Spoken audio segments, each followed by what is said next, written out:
Hi, I'm Jill. I had no intention of recording a video today, and the phrase keeps running through my head. Sometimes we need to remember our magic. And so I am just gonna follow along like I do, like we all do in life. Maybe this is just a reminder to step in our own flow, to step back into it, because the chaos has run amok for sure out there. All we have to do is pick up our phones, turn on the TV, we start feeling the stress. So if nothing else, maybe this will be a little ASMR-y, a little bit calming. And I'm even moving back and forth as I'm sitting here, just like rocking gently. I think we all need to be rocked gently right now, so maybe these words will do that. And I picked up a book. If I hold it up, you'll see it backwards, but it's Sacred Oils by Felicity Warner. Sacred Oils by Felicity Warner. And this book, I believe it was 2018, going into 2019, when I started training with my mentor. And I think I might have told this story one time before on video, possibly, where part of what we had to do was come up with our own mix of sacred oils and then share it with the group. I think there were about 10 women in the group, and I put together sandalwood, elemi, and rose. And when I was telling everybody what I felt this combination of oils to be, because we had somebody in our group who could mix them, I was telling them what the energy felt like. So with sacred oils, they work through the soul. So essential oils work through the scent. Most people know them to heal the physical body, and sacred oils are really a soul connection. And I know it's part of my soul remembrances, the Mary Magdalene of it, the Essene energy of it, the Cathars. And I think I'll touch on that when I read from the book. But this was just when I was starting to understand more and more the magic of soul remembrances, of remembering who we are through the memories that our soul brings back into our mind and our physical body. And I knew how to use sacred oils without even reading anything. I just knew, and I could smell them, and I could feel their healing qualities, the way they connect to the etheric body, what they actually do. So I'm explaining to the group what I thought my mix of oils can do. And I remember writing it down. I can see it in my mind's eye. I wrote down that sandalwood, elemi, and rose would create enduring peace. And the sandalwood is very grounded. The elemi is just very light and fluttery, almost like a butterfly in the heart. And the rose is one of the most high vibrational oils. I can see my hand. I'm calling this and looking around my room, because whenever I use rose, I can feel it's like racing around the corners of the room. It moves so quickly. It's beautiful, beautiful, beautiful healing oil. And as I was explaining to everyone how I channeled this, and then the messages that were coming through, we all heard, we were in this woman's home in the living room area, and from the bedroom area, we heard this singing pouring out. Nobody was back there. And I was telling them about, just at the time I was saying, oh my goodness, sandalwood, elemi, rose, these are the initials of my mom, Susan Elizabeth Reed. And then we started hearing this singing, and I felt my mom in spirit, because my mom had recently passed. when I was telling them about this, and there were tears streaming, and I felt my mom just touch my hair. And in my, like, in my whole body, but in my mind, it's like when I hear spirit talk, it's like thoughts in my own head, and I heard my mom say, I see you.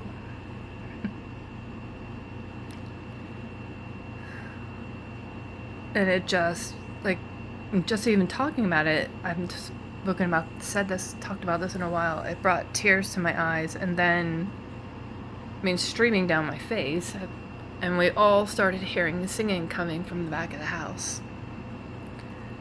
And someone said, that's Mary Magdalene, and then I said, that's my mom, and it was just this beautiful humming, and I think it was a chorus of the two of them coming out together, and maybe some other moms that were coming through to sing to their loved one who was sitting in that room.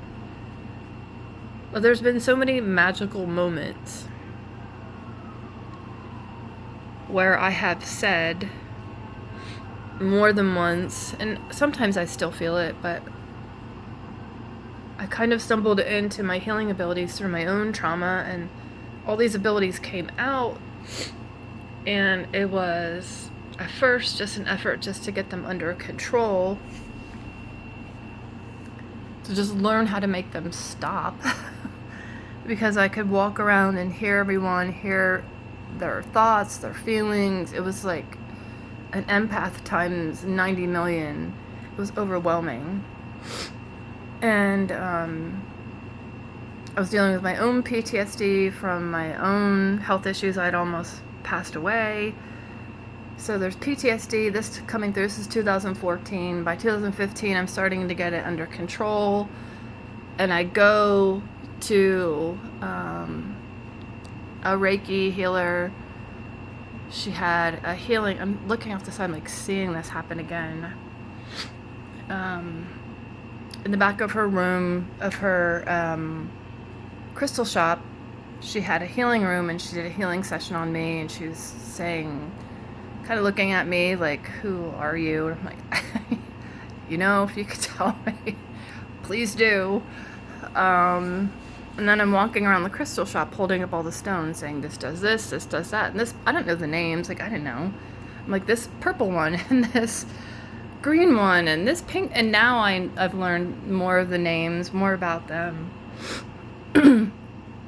And things just kept getting added on and on and on. So first it was connections with the angels, then learning the different archangels and the stones, and then understanding Yeshua's exhale was coming through me. We do this often in healing, and somebody, I think it was my mentor when I did a healing with her in a hospital, she said, what are you doing when you're exhaling? Because I had this particular stone. Come look at me. And I would always run it through people's aura toward the end, and I'd do this automatically, just exhale this.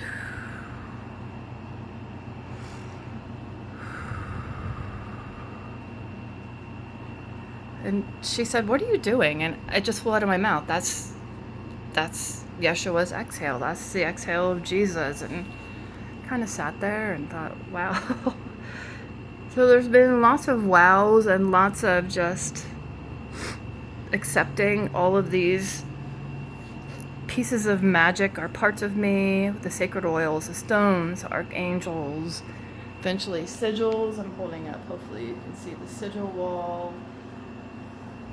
It's just been a ride.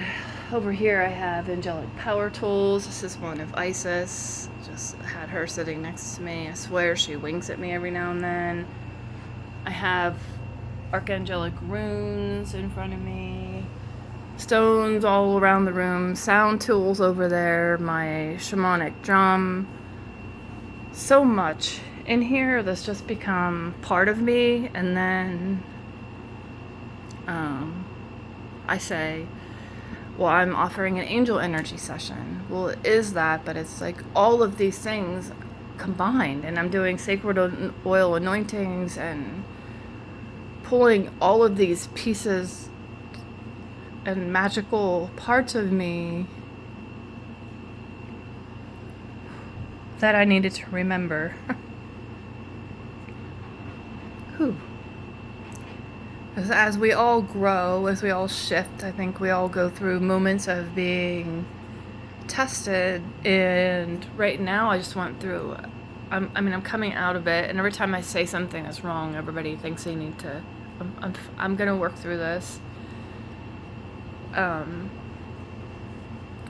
got very sick just a little over a month ago with pneumonia, and I missed a few weeks of work, and I lost a job, and now I'm like trying to financially figure out just how to pay bills. So everybody thinks when you have magical gifts that your path is so easy, and I would argue to say that that's not the case. But I don't regret any of it. I don't, even in this moment where I'm trying to figure everything out of how to pay bills, I am knowing that everything will be okay. And that, so any message I'm getting from me is also, if we're all one. So if you're in a moment of trying to figure things out, just know that if a lot of things got washed away. So in my illness, that job got washed away. I wasn't supposed to be in that less than role, and I'm supposed to be doing my healing work. I'm still doing social work jobs, and where I'm helping. But I'm finding in the social work jobs, just because of the way that it is, you spend half your time doing paperwork and sometimes 75% of it, and then 25% actually helping, because it's like more of documenting what you did. Like, did you do it? And did you do it right? And then is your documentation right? And not like, did you actually help someone today? And so I know I'm in this big shift of shifting into, like, seriously, I have not cut, like, people just have moved out of my life because they just weren't meant to be there. So, like, sometimes you're like, you are left alone, and I find that as much as I say, like, to sit in my yoga pants and sit, my family knows, and sit by myself, like, it's been sitting by myself on crack. Like, and I know it's the universe pushing me to just sit and just be still, and to get into this deepest place of surrender where I no longer fear being seen. Because there's this, as much as I want to do this healing work, and I love it, I love the hands-on healing work, I love virtual sessions, I love teaching about it, there's so much that is inherently within me that I can teach other people how to channel. I'm a Jinshin practitioner. I can teach people how to connect to archangels. I can teach about sacred, like, all these things. And then it's still a little twinge of that fear. Well, then, what if everybody sees me?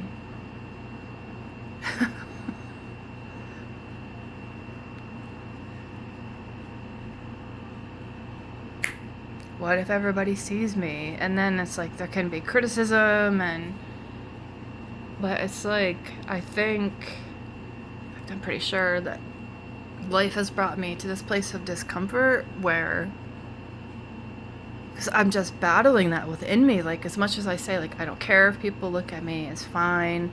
When I'm in healing sessions, I just think zero about it, because I know everything's coming through me, and none of that is of me. So when I'm in sessions, or when I'm doing virtual sessions where I'm channeling, I just don't think anything about it, because I know that, I'm just saying, I have henna on my finger, just was coloring my hair. So there's an ADHD moment for you.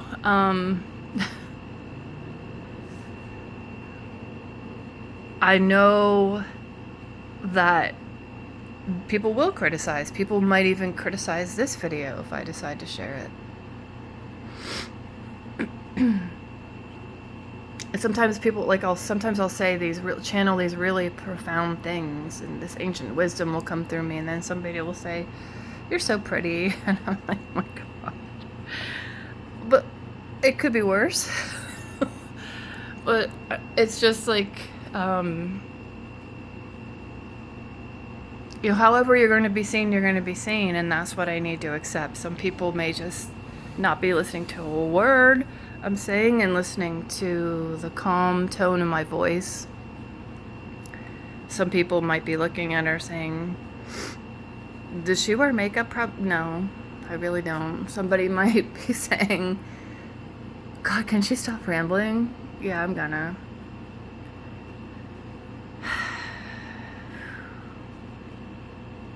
But I think I needed to sort through all that, so I don't know if I'm gonna share, but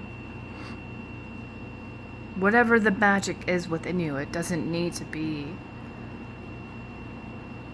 exhaling Yeshua through your heart and an ancient wisdom knowing of Mother Earth's heartbeat, or hearing the whales translate Mother Earth's messages, or everybody has magic within them. And with as crazy as the world is, we need to share it, because the magic brings joy, even if just for a minute. And we all just need a break from everything going on out there, and we need to feel some peace. And listening to someone else talk about something that they love reminds you that even if you haven't found it yet, there's probably 10 things within you that you love. Not, yes, about yourself. We talk about self-love all the time. It's not that. I mean, that's important, obviously, but right now we're just in a place where we need to surrender into our own magic. Surrender into the fact that we're enough, more than enough, just as we are right now.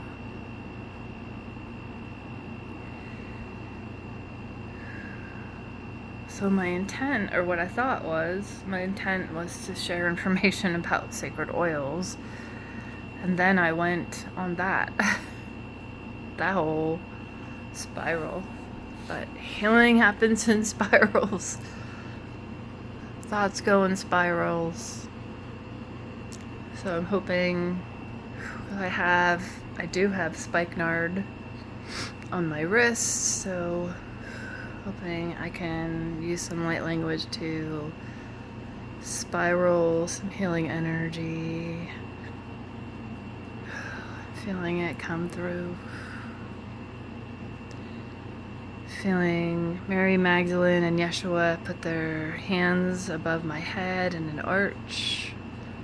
So I receive, you receive, and pulling that energy down from their connection, as it's always about connection, they say. Mary Magdalene's inhale and Yeshua's exhale, all through your body. All through your body.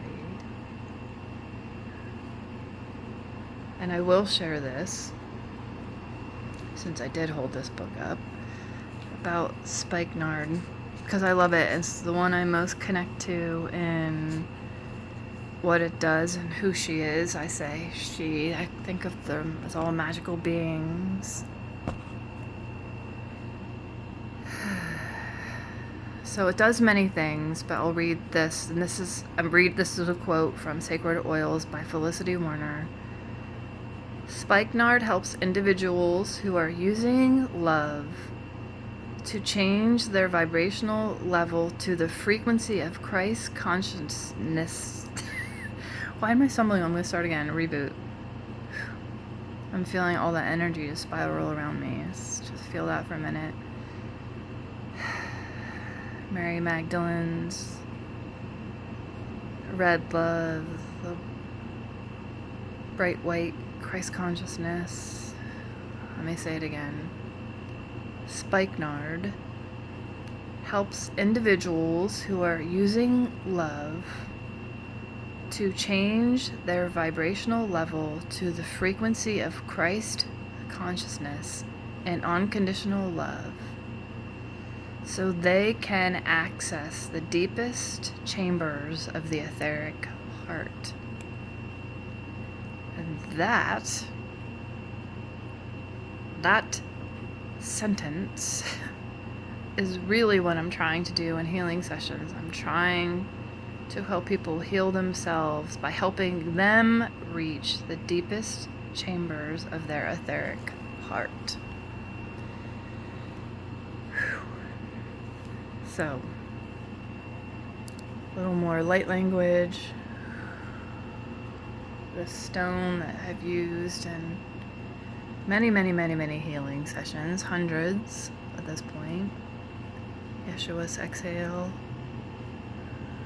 the mind, thrall, the chakras, the crown, third eye, throat, the heart, solar plexus, sacral, and root.